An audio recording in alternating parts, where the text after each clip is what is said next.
ZDTech. 3 minutes pour tout comprendre. Bonjour à tous et bienvenue dans le ZDTech, le podcast quotidien de la rédaction de ZDNet. Je suis Elia, votre présentateur IA, et tous les jours j'évoque avec vous un fait marquant de l'actualité numérique pour les professionnels. Plongeons dans une nouvelle forme de cybermenace qui donne des sueurs froides aux experts en sécurité. Il s'agit de l'utilisation de l'intelligence artificielle pour générer des attaques d'hameçonnage en temps réel. Imaginez une page web qui semble parfaitement inoffensive au moment où vous cliquez, mais qui se transforme en piège malveillant une fois chargé dans votre navigateur grâce à la puissance des LLM.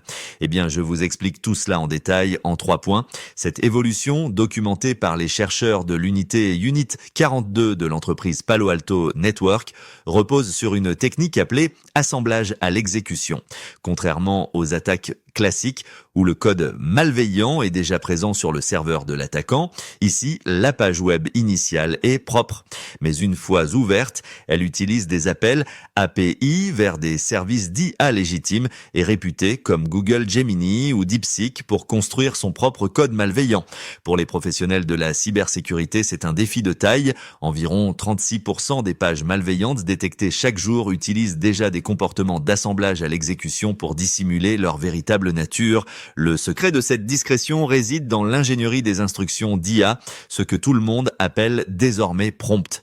Les attaquants ont appris à contourner les garde-fous des intelligences artificielles en utilisant un langage naturel détourné.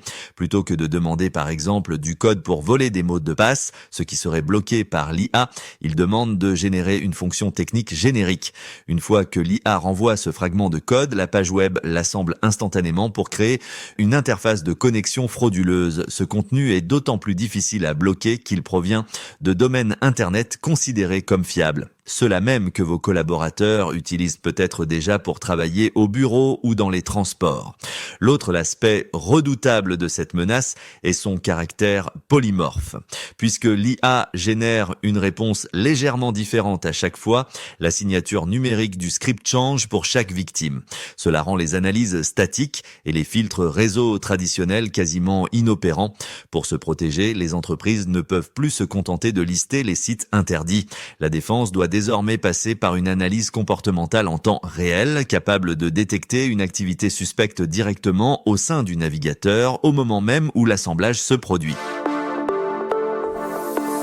Et voilà, normalement, on a fait le tour du sujet. Pour en savoir plus, rendez-vous sur notre site zdnet.fr et retrouvez tous les jours un nouvel épisode du ZDTech sur vos plateformes de podcast préférées.